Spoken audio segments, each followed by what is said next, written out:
It's recording now. Well, Okay. it's recording in a minute, so go ahead. Okay.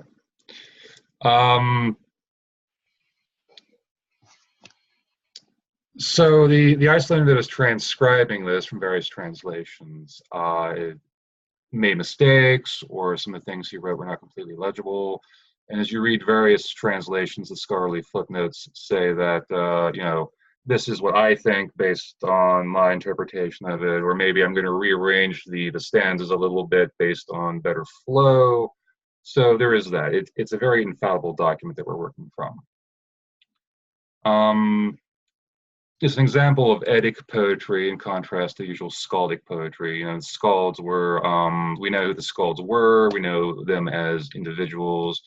They wrote this very dense, in a comprehensive style. They sang or recited in this style, I should say. And it was usually usually dedicated to a king or a jarl or a patron or whatever. In contrast, Eddic poetry is mythological, heroic, or ethical. It uses a simpler style, and it's anonymous. We don't know who did it. So the oral versions of Havamal seem to have a Norwegian origin. We know this because the Havamal references like a fir tree, which is not available in Iceland. Some of it was known to a 10th century audience, meaning it might have developed in the early 10th century or 9th century. And the time and place gives us a very important context, which we will discuss here in a second. It's composed in a lyot. My Old Norse sucks, by the way. I'm from an Anglo-Saxon kid, and we speak Old English. Old Norse rolls off the tongue like gobbledygook. I'm sorry. So, but anyway, composed in lyot meter, song meter or magic meter, 2 symmetrical half stanzas with alliteration on 2 or 3 of the stressed syllables, if you care. Most of us read in translation, so, but whatever. Now, the most important thing in my mind, this is a redacted document consisting of at least 5 separate parts, written presumably by 5 different people with 5 different viewpoints, 5 different agendas. The first section is the Havamal proper, a series of counsels in everyday life. The second section moves into Odin's love adventures and various musings on women, which are quite frankly cynical and some might say misogynist. The next section is Ljud Fafnismal. Odin counsels Thul, this individual, various proverbs. Larrington thinks, okay, so Fafnir is the name of the dragon. Ljud is like, translates as ragged dragon. And Larrington thinks that this is a mock name given to somebody who has yet to be initiated into arcane knowledge. It's kind of like Dumbass the Wizard or something like that. So that puts that particular section of the Havamal in context. The next section is the rune poem, where Odin hangs on the tree and discusses the runes and the meat of poetry and how to use runes, etc. And then the last section are 18 runic charms. Okay. Now, before I continue, does anyone have any questions thus far, if you want to open up the audio?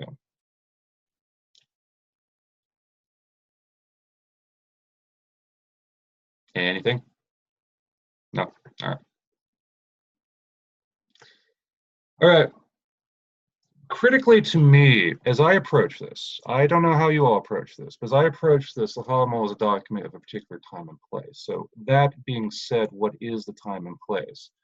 Well, as we said above, it was Norway in the 9th and 10th centuries. What was going on there? Harald Finehair begins to unite Norway, or at least the southern half of it. The northern half's a little more problematic, but he has the first stirrings of the real Norwegian monarch. He fights various battles. He conglomerates holdings that were held by petty nobles and so forth. He makes a point to seize ancestral lands, odal lands, lands that had been inherited from generations past. He says these lands are now the monarchies. And instead of the usual protection racket that they had back then, he starts instituting modern taxation, a modern feudal system. Okay. So people who didn't toe the line with Harold the Finehair lost their lands, and it was typically the small independent landholders. If you read the Icelandic sagas, this sort of thing is the backdrop for all these people fleeing Norway to settle Iceland, to get away from Harold Finehair. We also have increasing Christianization. Not long after this, Denmark is Christianized, and within a generation or two, Olaf comes to power and starts killing people in the name of Christianity until they convert. So, what can we say about these trends? The seizure of odal lands forced people to move abroad or else seek their fortunes as wanderers. And heathenry as an established cultural religion was in its twilight. It's not the heathenry of Beowulf. It's not the heathenry of Volsung. It's a heathenry that is being pressed upon by Christian kingdoms. It's surrounded. It's being infiltrated by bishops. It's being infiltrated by sympathizers in the nobility who want to see it as an instrument of control. So heathenry is on decline in this era. Now, Tervel Petra, and again, this is a scholar of a previous generation. It's available in the Troth lore study group. There's a PDF. It's now a date book, but you can get it as a PDF. It's free, and it is required reading in Troth Year 1, by the way. Okay, so let's see here.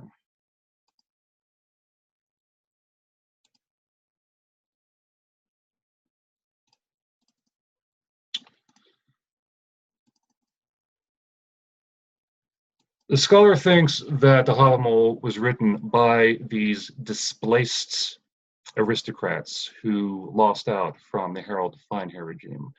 They lost their lands, they were forced to wander, they were forced to beg, they were forced to become soldiers of fortune, what have you. The key paragraph here.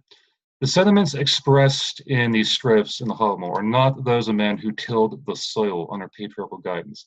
They're rather those of men who have been uprooted, have traveled far, and learned much. In other words, they express the thoughts of men living in an age of social and political upheaval. This suggests the Viking Age, and especially the late 9th and 10th centuries, when Harold Finehair and his immediate followers were consolidating the authority of the central monarchy. Landowners were driven from hereditary estates and forced to take up the beggar's staff, or to seek a livelihood other than that to which they were accustomed. So now that's his theory, and I don't think it can be proven beyond a shadow of a doubt, but it is an interesting theory that fits the time and the place. And if you read the Havamal strophes, especially the first part of it, with that context in mind, they make a hell of a lot of sense. So keep that in mind. Let's see.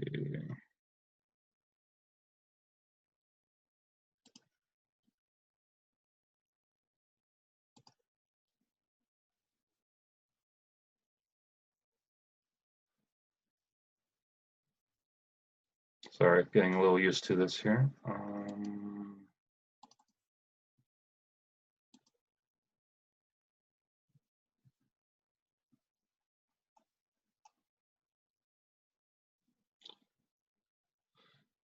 All right, so Tervel Petra goes on to say that the advice given within the Havamal tends to be gloomy and cynical. If one understands it as written by people who were of limited means and dubious circumstances in life, it places the advice of the Havamal in a particular context.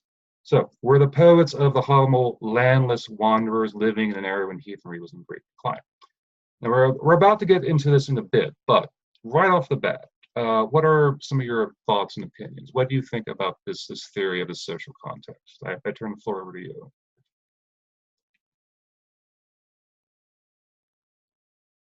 Is the audio on? Because I don't hear anything. I'm sorry, what was your question? Is the audio on for people to respond? They can unmute themselves. Will anyone have any thoughts? Anyone who has a question and wants to unmute themselves, if you hover over the screen at the bottom left corner, there's a button that says mute or unmute. That's where you will unmute yourself to ask a question.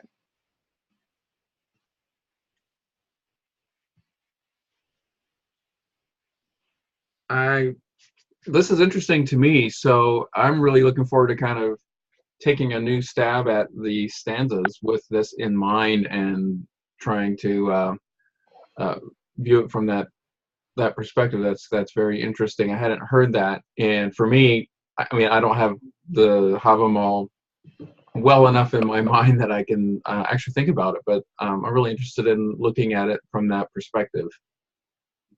So that'll be interesting, and I'm gonna look up that book and try to pull it down. But yeah, I'm looking forward to seeing it from that perspective. So it's kind of interesting. And I know Jeremy's too modest. He won't toot his own horn this way, but his first year lore paper is now posted on the website, and I highly recommend that you read it because it's really good and it does a very thorough job of looking at some of these questions. And that way he can still be modest and I can say that about him. So. Can that book be pulled down from there too? The book or where could it be gotten from? The book is in the Facebook group for the lore program. So if are you a member of the lore? I don't have Facebook. Oh, okay. I don't have Facebook. Do you have email? I do have email. I've been trying to do the lore program, but since I can't write right now, I am kind of limited. So I've, I was taking the test, but I can't type, so that kind of killed me for the moment. Yeah, if you go, it is publicly available in the public domain. At this point, it's far enough out that you can just download it as a PDF online. So if you just search for it, you should be able to find it pretty easily. Just in general. Let me see if I can actually. Okay. So here's a. I've been trying. Well, she's on the phone, so she won't get a link, unless you're going to email it to her. I can't do that right now because since I'm recording, I can't minimize my screen. Understood. The author's name is in the document that you sent out. So if I can just search on that, then I can go from there. Yeah, Jeremy, just add that to the document. Just add the link to the document, and then people can just do it from there. All right. I will do that after class. It'll be updated after class. Okay. Okay. Great. Thank you so much. No problem. All right. Anyone else have any comments so far? Anything? I can tell you that when I did this scholarship, and again, given that it's a theory, it's not a fact, but this theory just totally blew my mind about the Havamal. Placing everything in context and interpreting in a certain light in the work of certain people and their circumstances. So yeah, it was like a revelation, mind blown. All right. So now we get to some nitty gritty. And again, I am not going to go over every single stanza or we'll be here for 3 hours, but I just want to look broadly at the various sections and have a discussion about some key stanzas as I feel. Okay, so now again, the stanza numbers may change a little bit depending on your translation, because some authors rearrange stanzas or whatnot, but generally the first part is 1 through 79 or 1 through 80. Okay, this gives you what most people think of as the Havamal. All right. So there's various counsels to do this or not do this. On the whole, the advice given is cautious. It's you travel from hall to hall. You are quiet. You do not make a fool of yourself. You do not drink too much. You do not speak too much. You keep your eyes and ears open. You are faithful to your friends, but then you repay enemies with treachery. You live what where you can, how you can. Life is preferable to death, and the only thing that really survives is a good name. All right. So, for those of you who have read the Havamal, or have it in your memory at least, how many of you have actually have some quotes in your mind at this point? Can you comment on them? What do you think about them, if I may ask?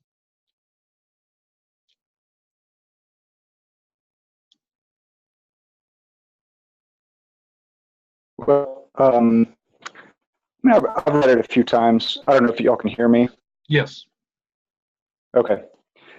I've read it a few times, and I would say, I think the advice it's more or less still relevant.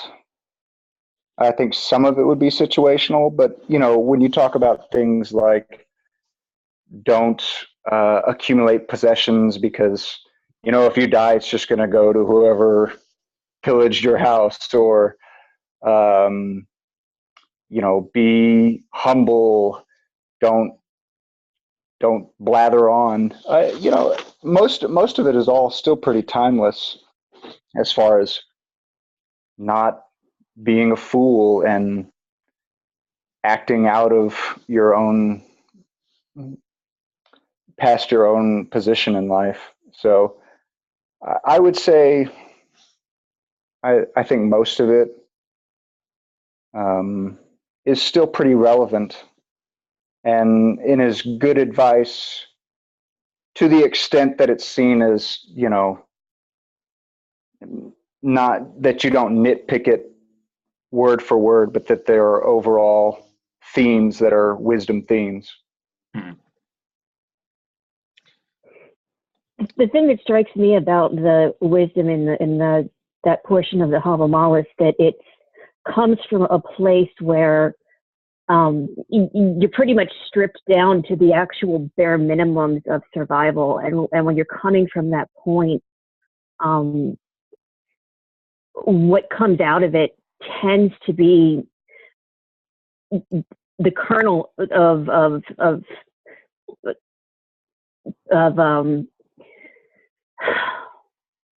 I'm not expressing this right. It tends to be applicable to a lot of things. It's a source. It's a touchstone that from which you can go to many different places. It's not just it is situational to a point of where it says when you're going into a building do this or things like that, but it's not situational from a in this particular situation of in court in this particular zone of interaction. It's more stripped down to that. It's a core thing.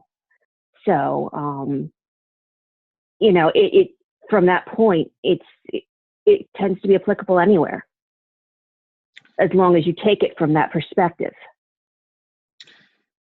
Yeah, I mean, I would say it does give decent advice. When you go into a person's hall, whether real or metaphorical, don't make a fool of yourself. Keep your ears and eyes open. Don't make undue boasts. It's kind of a very practical common sense, I would say. Now my problem, though, and I have two problems with this. One, sometimes the advice contradicts itself within the Havamal, and two, sometimes the advice given in the Havamal contradicts heathen lore in other sources. That's So, not what I was about to just say. We go have ahead. talked about that. Let's say I mean, if we even later, when we look at the infamous cattle die and kinsmen die, right? One stanza where it's all about reputation, and so much of what we talk about is how we live. The right, that the 9 noble virtues are not period. We all know that, right? I hope everyone is aware the 9 noble virtues are a creation of the 70s, right? But if we look at the way that they are supposedly pared down, if you will, from the collective wisdom of the various lore, honor and bravery is not what we're getting from these stanzas of the Havamal, right? The idea of being the, you know, die in battle and go to Valhalla and Viking, macho Vikingness. You're not getting that from, you know, wait by the door and listen to what they say and, you know, things like that. So. No, but the point in this portion of it seems more to be about survival.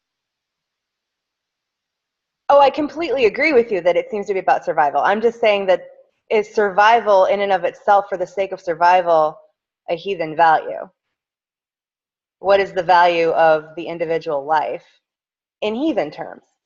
And how much of it is different between the ideal and reality? Because reality is that, at least looking at modern humans, most modern humans want to preserve their life at all costs, and at extraordinary lengths, right? I mean,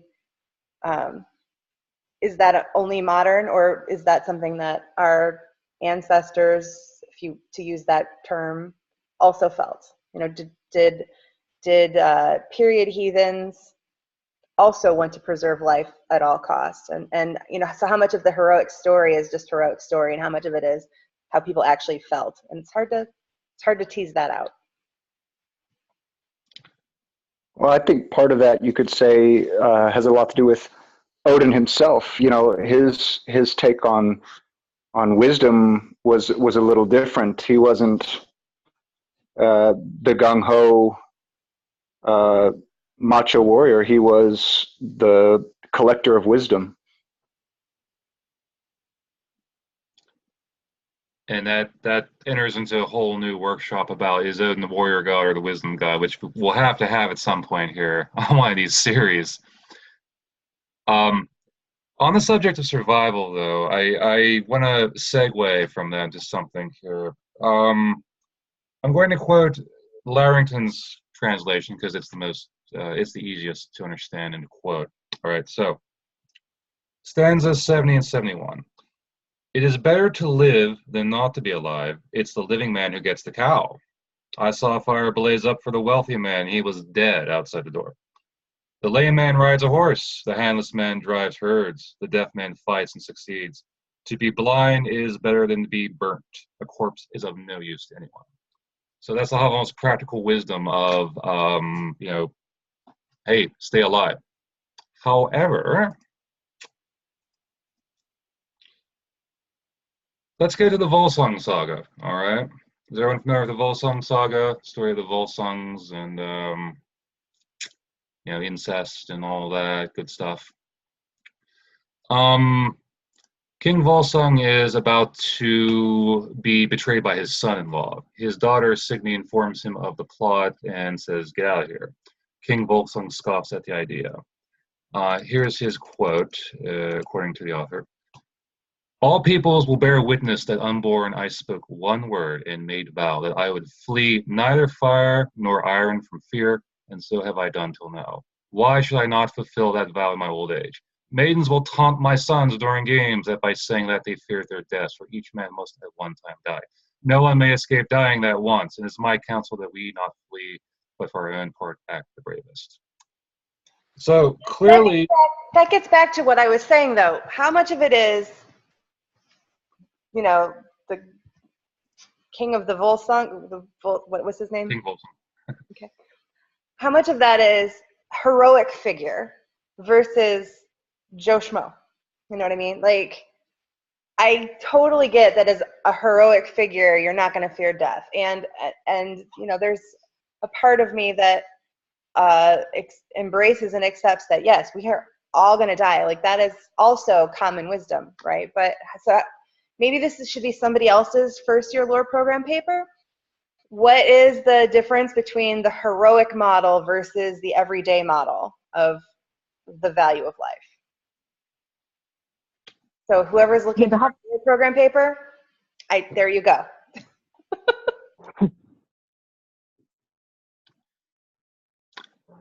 But can we not say that there is a contrast between King Volsung's heroism and the practical, even cynical advice expressed in the Havamal? So my question to the group would be, what is the real heathenry?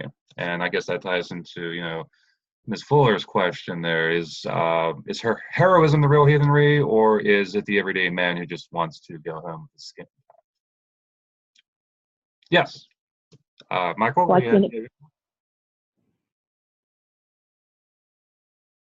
Or are you just adjusting the camera? I think he's adjusting, but I think was it Lori? Was that your name? Oh, yes. I was just wondering, why can't it be both? It could be, but then how do you personally reconcile that? I mean, does it depend on context and situation? Yes. Okay. Absolutely. Okay. I mean, the thing is, even Odin himself behaves differently depending on context. If you read through the stories in the Edda, sometimes he is heroic and sometimes he's a sneaky bastard. That he is. Could you also make the case that it's class-based? So the warrior class has a different heathenry than the peasant class, or that even it's time. I mean, we started this by saying that it was potentially historically time-based. It's not like there was one giant heathen period with no differentiation between it, or culturally between, for example, the Anglo-Saxons and the continental Germans or the Scandinavians. So I guess that would be one way to reconcile that. Yeah, I was going to say something similar in that a lot of the way people maybe not necessarily believed, but worshipped might have to do with, how much money they had. And, certainly it took money to have weapons and armor, and that, the more common man was concerned about, getting food and fire rather than facing, everyone, I think, was concerned with dying honorably, but they weren't always battle-minded. So I do think, I think class did play a lot of it. Well, again, King Volsung was a king, and we're theorizing here that the people who wrote the Havamal in the name of Odin were landless wanderers who were uprooted from their own estates and their own stations in life. So to go back to the other person's comment, what is the real heathenry? Yeah, I think it's both, but it's highly dependent on time and circumstance as well. And I just want to tie that back to the original argument. There's an argument out there: is the Havamal the source of wisdom for heathenry? Is it what Psalms is to Christianity? All right. So already in my mind, no, this is a document as of a certain people in certain time and place, and everything is situational. That's just my opinion so far. Okay. How about the rest of you? Yeah. That makes a lot of sense for me, because it's not that we can't learn something from these sayings and these things, but they don't have to be the end-all be-all, like you said, the Proverbs, Psalms, or the dogma of heathenry. They're advice, and some advice is good, some advice is not good, some advice is, like you said, situational, and we can take advice or leave it. It may be great advice, but it may not be adequate for the situation we happen to be in at the time. So, there's a whole lot that plays into it, where it seems like almost all of the answers are right, really, which is not very, definitive, but I think kind of all the answers are right. Yeah, it is a lot of things to a lot of people. To underscore the situational context, I just want to read two more stanzas from this particular section. Okay, I hope you're not getting tired of my voice at this point, but just to underscore something here. Stanza 7. The careful guest who comes to a mill keeps silent with hearing finely attuned. He listens with his ears and looks about with his eyes, so every wise man informs himself. So, shut up and keep your ears open. However, stanza 57, one brand takes fire from another until it is consumed. A spark's kindled by a spark. One man becomes clever by talking with another, but foolish by taciturnity. So on one hand, shut up, keep your ears open and listen. On the other hand, engage in conversation to learn from people and to prove your intelligence by debating and conversing. So which is it? Again, it's contradictory. To me, it all depends on context, right? Anyone else have any thoughts on that? 57 always kind of reminds me of that Bible proverb, iron sharpens iron, so man sharpens the countenance of their friends. And it's just, I think it just depends. There's a time to be silent, listen and watch, and there's a time when you ask advice and you learn from someone who knows better, and you grow and learn on that too. So yeah, again, they're both right. It depends on what the situation is for yourself or the thing and how to bring it forth, I think.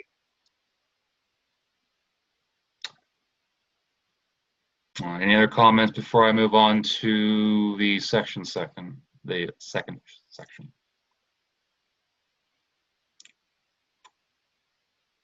All right, well, let's move on to the second section. This one is extremely interesting, extremely contentious, I think.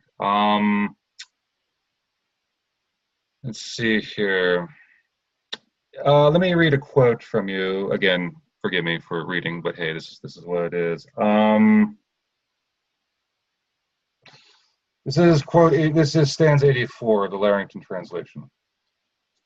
The words of a girl no one should trust, nor what a woman says. For on a whirling wheel, like a spinning wheel or pottery wheel, hearts were made, deceit lodged in their breasts. Ouch. Now, I obviously am not a woman or identify as a woman, but this has been construed as misogyny. So for those, what do you think, particularly those of you who identify as women? I want to hear your thoughts on that. Well, I will preface my thoughts on it by pointing out that my bachelor's degree is in women's studies, and so I think that it's very much a product of its time in some ways. Again, it comes back to the cultural relativism of the particular situation. But I will say, as a woman, it was one of the things that made me go, "Ooh, I don't know if I can do this religion," at one point. And I think that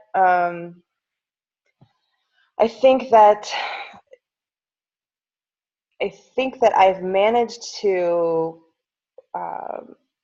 come around on this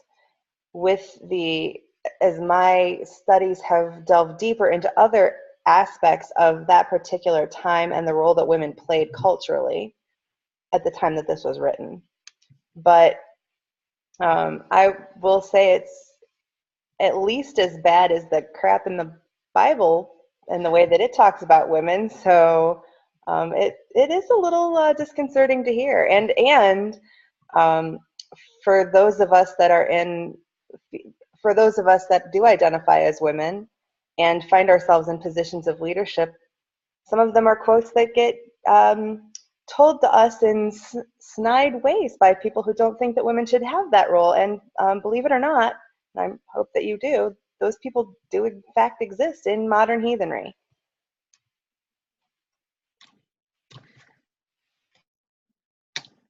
The rest of you have any opinions on this particular passage or on this section in general?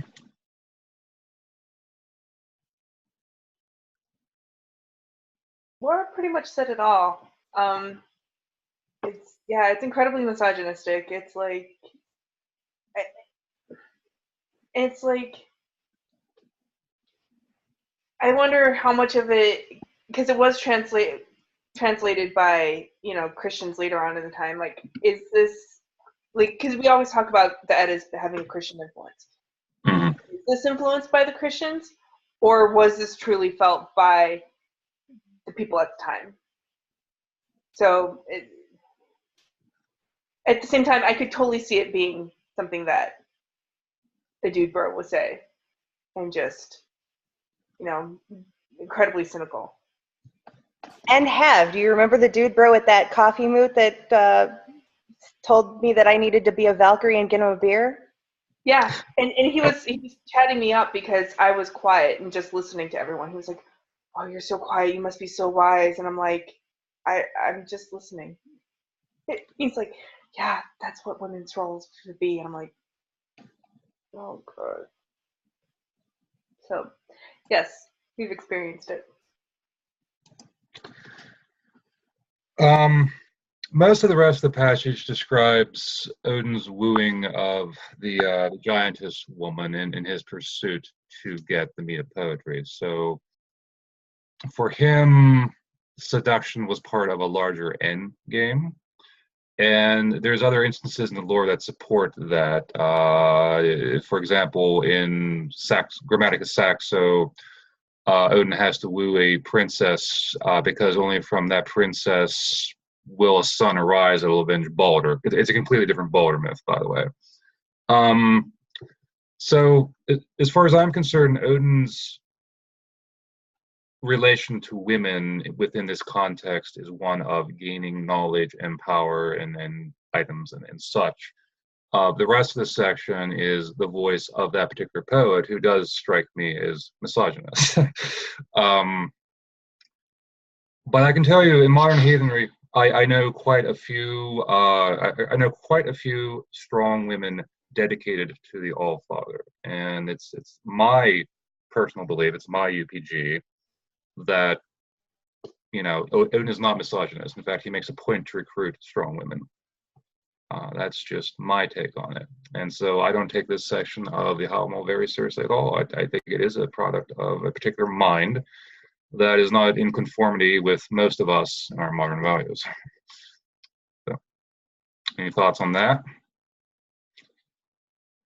Well, and also too, if we look at the archaeology, because they just recently determined that the oldest skeleton that they found in a warrior's grave, I can't remember she has an exact name, but was a woman. I mean, and women went out a Viking, and they went out raiding, and they went out with the men. So this quote doesn't seem very, at least archaeologically speaking, it doesn't seem to fit. And again, going back to this theory that the Havamal poets were landless wanderers or soldiers of fortune or people living desperately from day to day, place to place. They probably weren't that successful with the women. No, I mean, they, who knows, maybe they got beaten in the head when they were, lying in bed and got their wallets stolen. I'm not saying that excuses this misogyny. I'm just saying there's a certain context here that may or may not be playing out. So you have to keep that in mind. All right, any other questions on that before I proceed to the next section?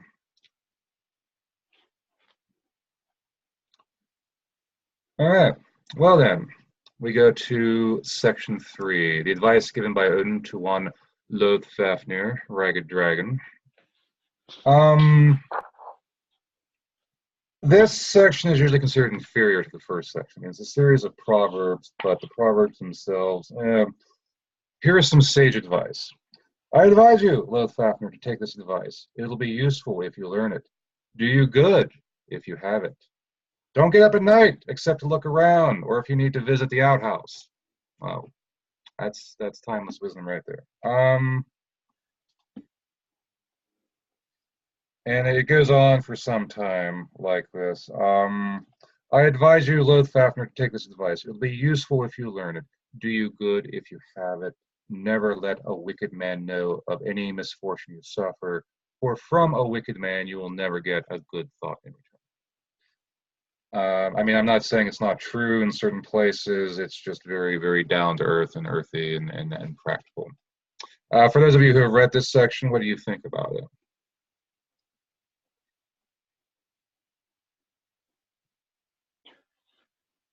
I would just say the insights are very simple and bland, kind of like you were saying. It's kind of not as exciting.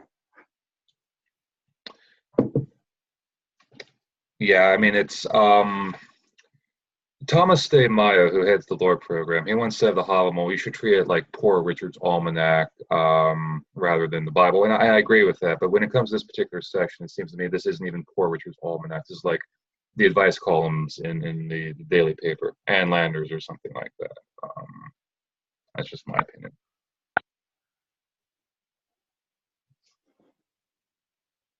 Anything else on that? All right.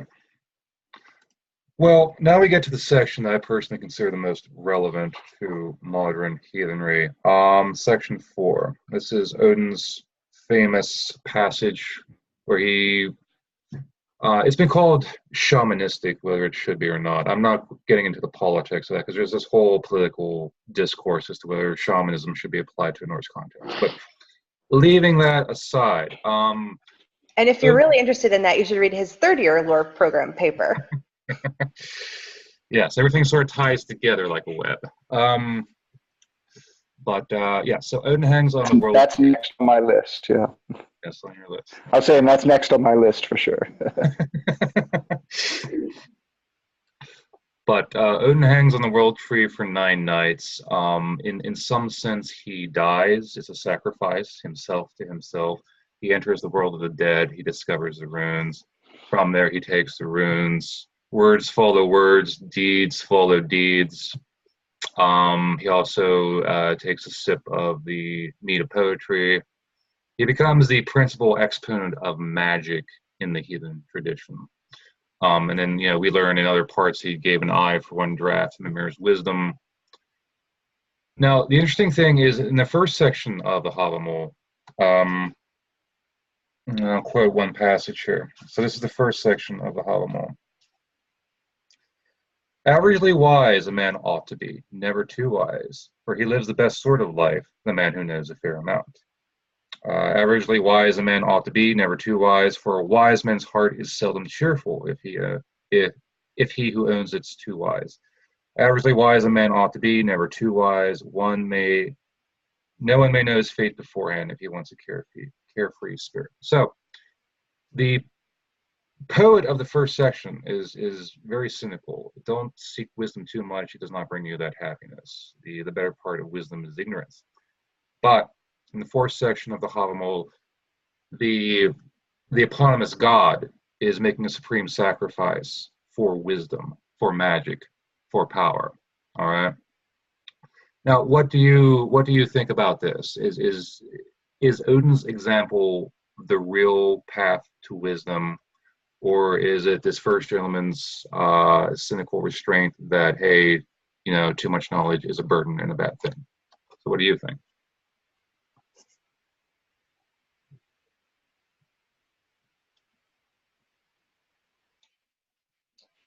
I think that too much knowledge can be a burden, but it's the question of whether or not, this is not the only tradition that says that the seer is burdened, right, with knowledge of the future, and knowledge in general, wisdom in general, that it is a burden that some have to bear. And so yes, it is a burden, but by having it, one can potentially have a different impact on the future, or make better choices to get the outcomes that are most beneficial to what is most important to you. So there's a cost benefit to wisdom, I would say.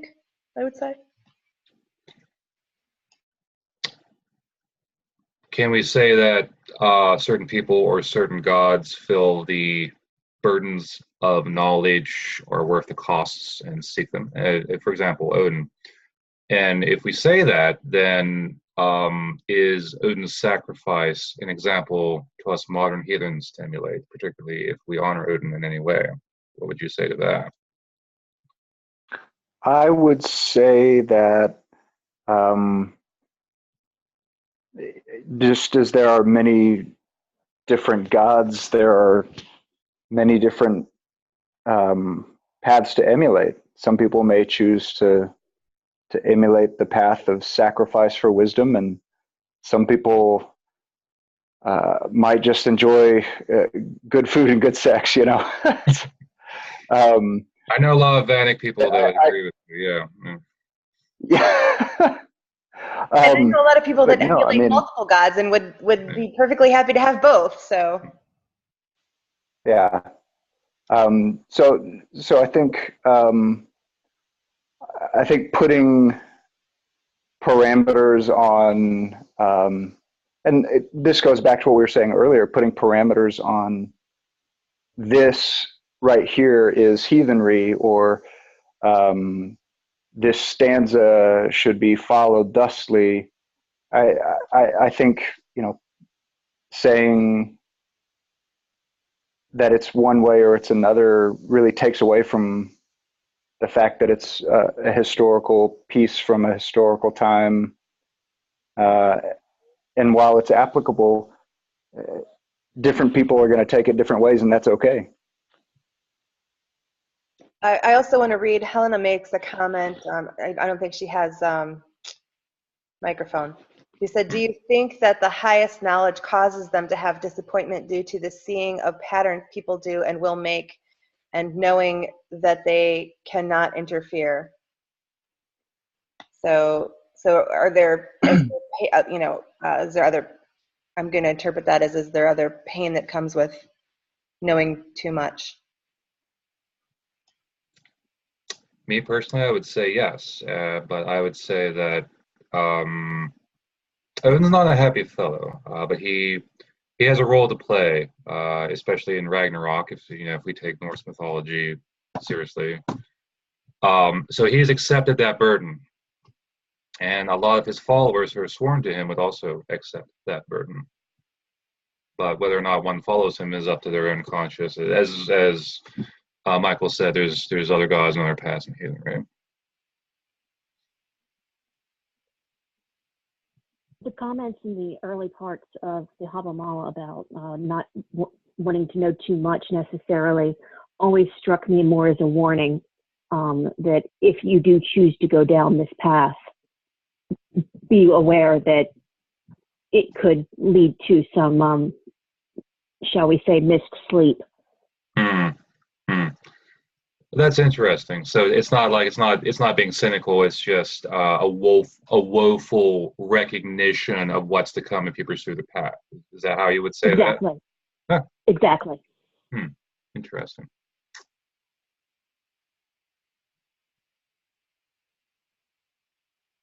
Anybody else have any other thoughts on that? For me, on this particular passage, I think that it kind of means that when you have a lot of responsibility or a lot of wisdom or knowledge, a lot of times that also means a lot of responsibility or a lot of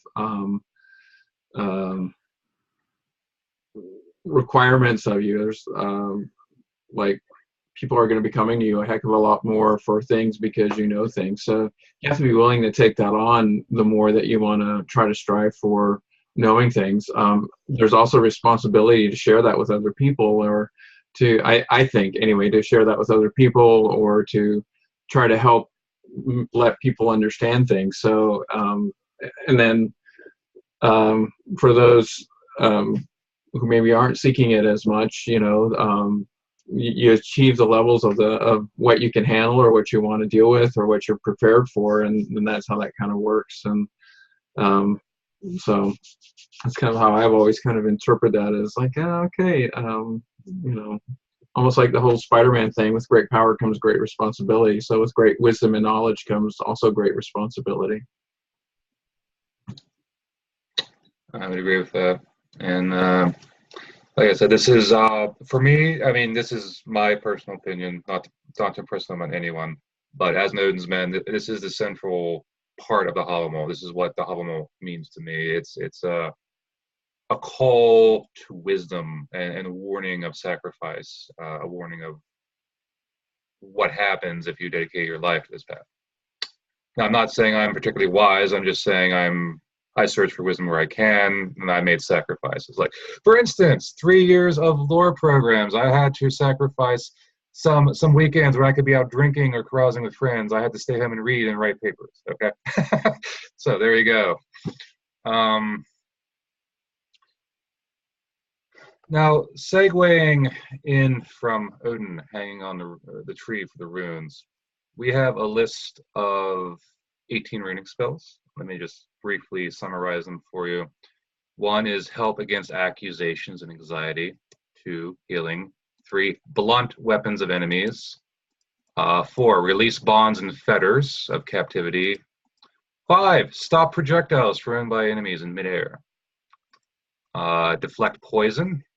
Deflect flame, stop quarrels, quiet winds at sea. The very interesting bind the fetch, the filga of witches who are traveling, shape-shifting, whatever you want to call it. Protect people on journeys. Revived hang men, because Odin is the archetypical necromancer. Invulnerability of warriors to swords. Distinguish between gods and lesser wights. Apparently the gods, we as human beings are always a little confused as to what's a wight, what's a god. Apparently the gods themselves are confused. There's a cryptic reference to the dwarf theater spell. No one really, there's some theories about this. No one really knows exactly what that reference is. Change a woman's mind. Again, I don't know if misogyny is creeping into this or not. Arouse attraction of women. And then finally, he knows a spell he will never teach to any woman who's not his lover or his sister. But he did have various lovers, so who knows how many people know that spell. Now, these runic spells do show up in other areas of lore and archaeology, like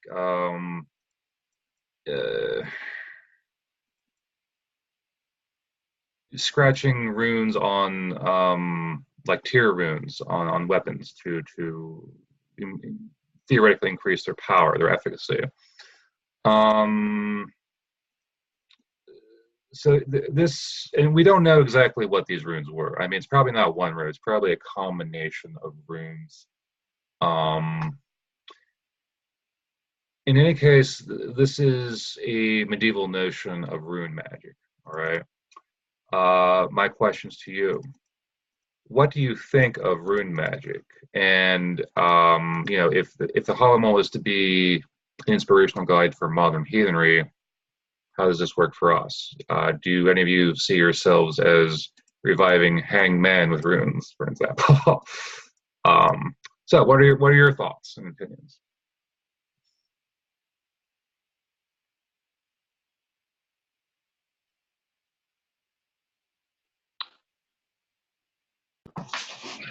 Well, I haven't been reviving any hanged men with runes, but I do use runes and rune meditation, rune thought, rune magic of various kinds, and forms of necromancy, spirit communication, calling on ancestors, and calling on omens and such, and ritual. So I think that all fits into that general realm of reviving hanged men. Mm-hmm. While the poet that came up with that may have been very specific in thought. If you look into Icelandic lore especially, you can see where the idea of calling the dead meant literally wrestling the corpse right out of his grave. Mm-hmm. And as one author suggested to me, having the higher ground was always better because you had to best that corpse in order to get it to do what you wanted. I tend to take it in a more general approach. Reviving hanged men is necromancy to me. It incorporates that wider scope. And as far as the whole runic thing for magic, present in Havamal, you know, we all want to lean on the Havamal for wisdom and ideas and pick at it for things that resonate with us, like a lot of other people do with their holy text, one way or the other, and however you want to look at that. But there's also a wide range of heathens who either turn their nose at runic magic, or they simply don't want to think that magic or anything mystical at all exists within our heathenry. And yet there you find it in the Havamal itself. So those are my random thoughts for the moment. Back to telling the kids to go to bed.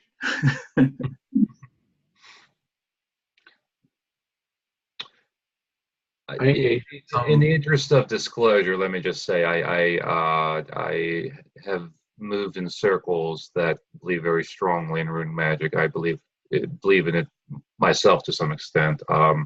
Although while I accept the Havamal as the mythological progenitor of this sort of thing, I prefer to look to archaeology for more details. That's where I'm coming from.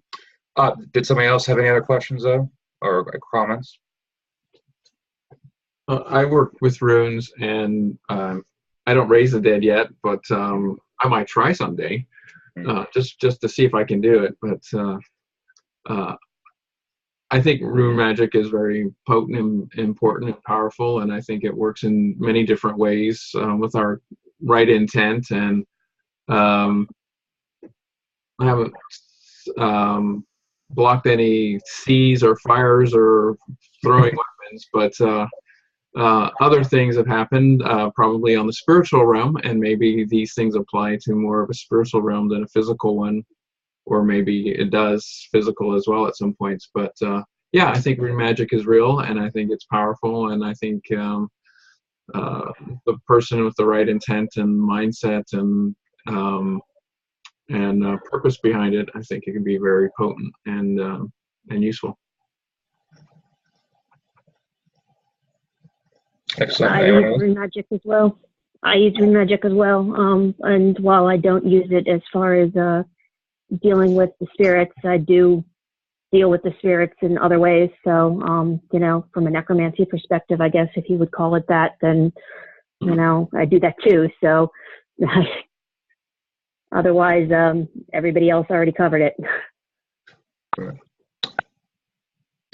The necromancy thing is more popular than I would imagined. I have a witch or two in my local kindred that delves into this stuff. Yeah, it's fascinating. And if you work with Odin, sooner or later you probably get to the dead, working with the dead. So. Any other comments before we move on? All right, so with all this in mind, let's just go back to some of the essential questions here. So with what we've discussed, what do you think of the Havamal in general? Anyone?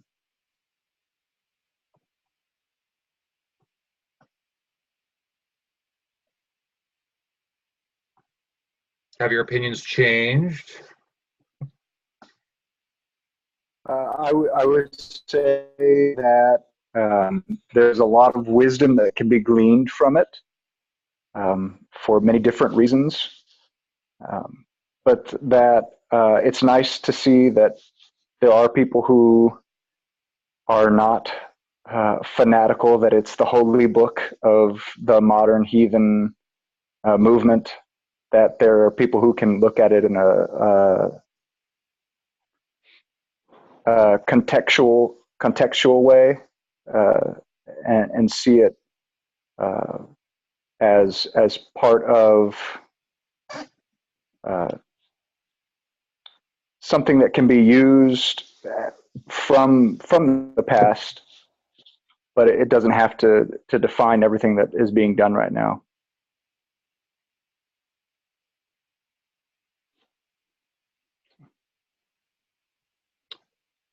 So that leads into the second question. Do we treat the Havamal as a wisdom text? To what extent do we do that, or should we not do that at all? Jeremy, did you say as a wisdom test? Text. I'm sorry, Oh, wisdom text. text. Okay. I think for the reasons that we've discussed earlier, yes and no. Situational, take it with a grain of salt, take it with, try to apply the things. What lessons can we learn? How can we apply them today? I mean,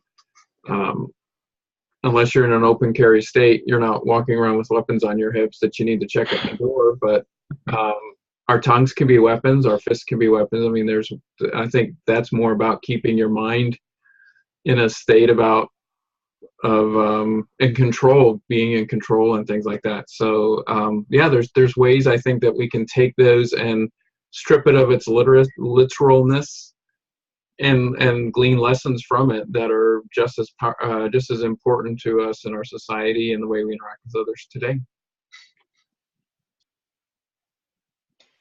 I I think agree. it's Sorry, go ahead. I think it's also a mistake to take it out of context of the rest of the Eddas, because things like the misogynistic passages there, for example, yeah, they are there and they are pretty awful. But then you set it next to other pieces of the Eddas where, Odin's bested by Frigga. So, that's also an important piece to consider. So I do think it needs to be placed in its own context as well. I was going to say something similar. I think that it's important to look contextually at the society that they were written in, and one of the subsections for the third, I think it's the third year. It is the third year currently, is looking at the gender studies of where things are. And so, if you look contextually at the society that it was written in, and you, just like many religions much larger than heathenry are doing or have done, look at how that compares to our modernized sensibilities, for lack of a better term. And there are arguments that you can make that in some respects women have been better off at other points in history than they are today, or that we have this idea that women have made progress through the years, and in some cases they have, but in some cases they have not as well. So I think we have to look at the context that things were written in, but I think that there are certainly grains that we can absolutely apply in a modern perspective. And so so I don't know that I would consider it like the inspired word of God. I mean, I definitely don't consider it the inspired word of God. I don't think that the Bible is inspired word of God for Christians either, even though that's how it's often treated.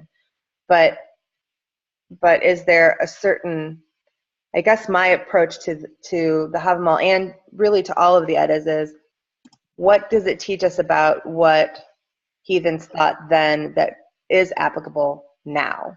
And take what's good and dump what's not, and just leave it at that. I mean, there's no reason that we have to have an all or nothing approach to what we consider worthy from the scholarship of the past.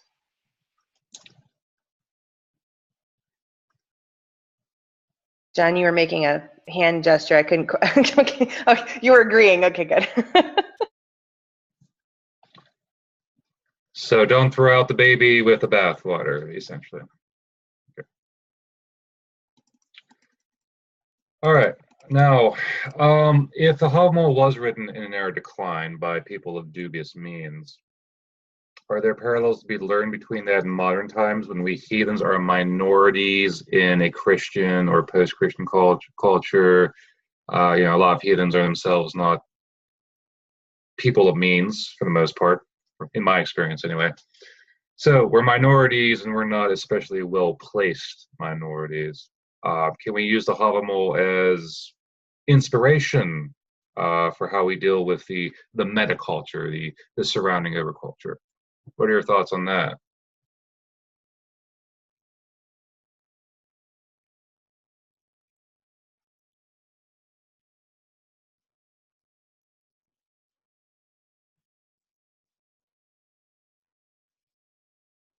Crowd is stumped. I mean, I think it's something worth pondering.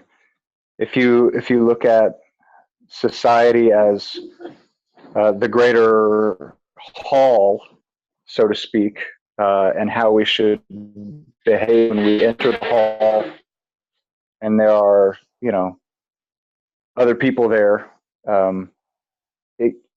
It can have some good wisdom about how we should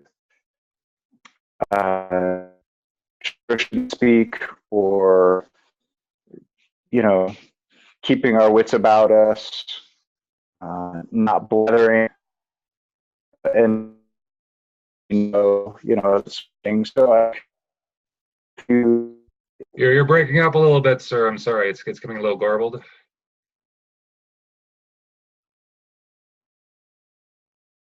It might have just gotten dropped entirely. I can't tell. Okay.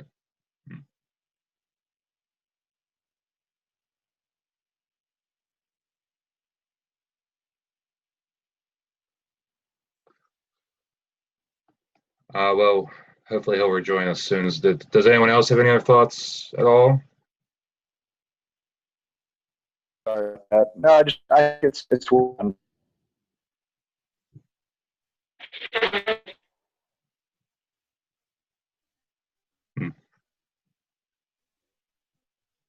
Are we having technical issues on our end or theirs? I think it was on my end. Oh.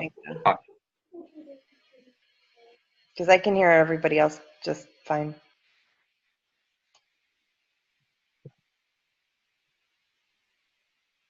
So you were saying we could take it as inspiration, correct? Yeah.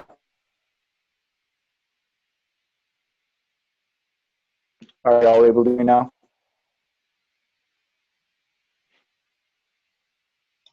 It comes and goes. Yeah. Sorry. Bad connection, I think. My connection is going in and out a little bit. I can hear you pretty well right now. Yeah, my connection's going in and out. But I was just saying, yeah, it is something worth pondering that I think you can take some inspiration as far as how we conduct ourselves in the greater society, just having caution, not seeming foolish. A lot of us live in areas where we can't be as open about our religion as we would like because the social repercussions, even the employment repercussions, not something to look forward to. But even given all that, even given the minority status of heathens in general and all that sort of stuff, would the cynicism be the same? Possibly the misogyny. But would the cynicism be the same? I mean, would it be so... I mean, I guess we live in more hopeful times, more positive times. I mean, even as minorities, we're afforded a little bit more of a freedom where even though where our employment status might be challenged or on the line if we declare who we are openly and wear our hearts on our sleeves, so to speak, we're not going to get staked. We're not going to get burned at the stake, like or beheaded. You know, our lives aren't, well, our health might be in danger because we could be jumped and beaten up and stuff like that. But we're not necessarily quite as in danger of having, a gun pulled on us, so to speak, as it was back then.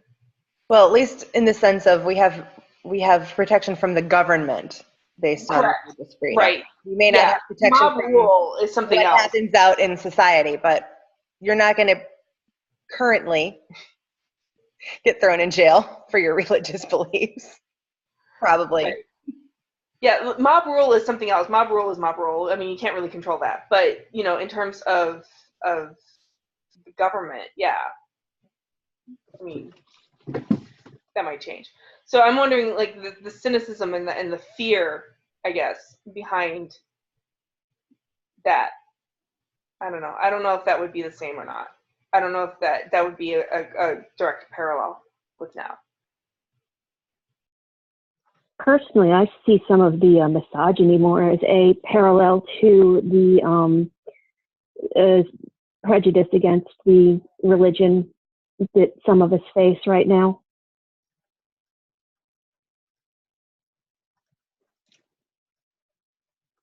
These are trying times if you look at the news. Here's where I come from this. This will be my last reading, I promise. You won't have to listen to my voice much after this. But within the minority religion, you should stick together. I mean, heathens have a habit of tearing each other apart at the seams when they should be banding together to promote certain mutual interest against the other culture, let's say. But to a friend, a man should be a friend, and to his friend's friend too. But a friend, no man should be to the friend of his enemy.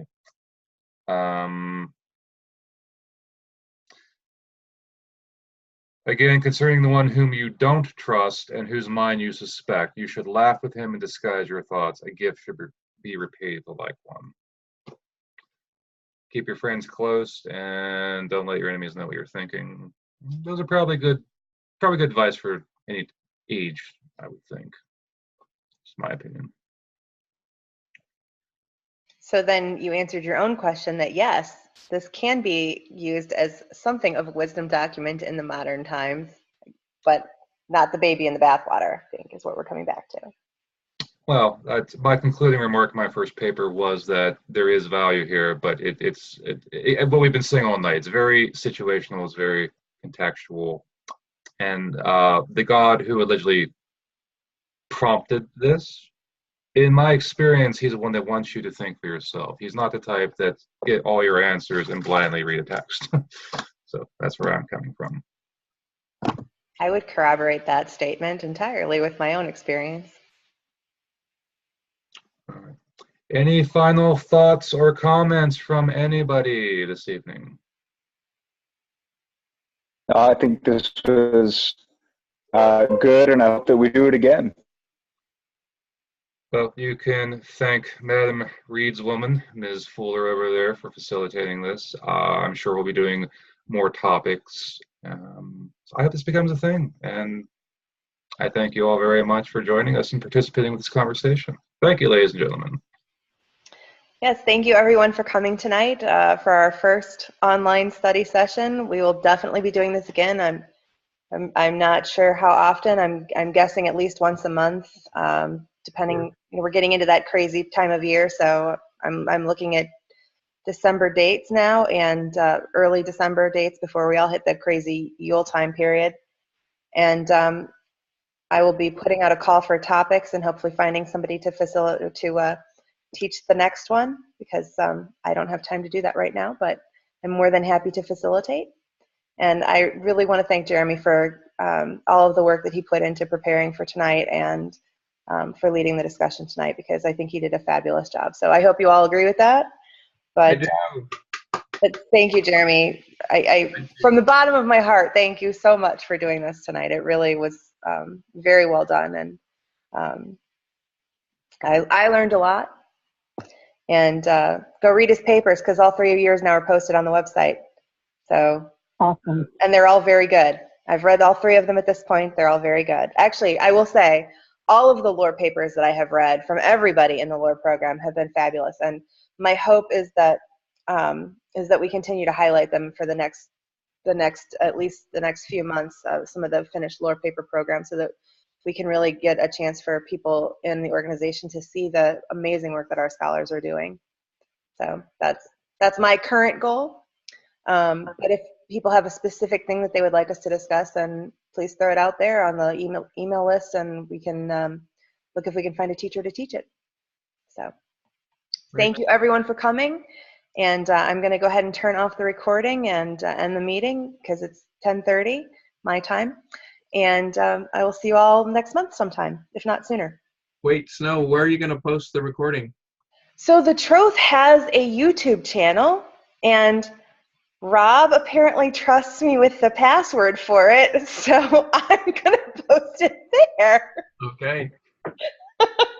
And when I do, I will post a link. It'll show up on the Troth's blog page, and then I'll post a link on Facebook and on the email group as well. All right, great. Yep. Thanks for hosting this, and great to meet all of you all. Absolutely. Absolutely. And thank you for posting this stuff on the email list, since I can't do the Facebook. I think I do appreciate it. Both. I think it's important that we do both. And, you know, some people are on one, some people aren't on neither, but we will do our best to reach everyone as best we can. So, all right, I'm stopping the recording.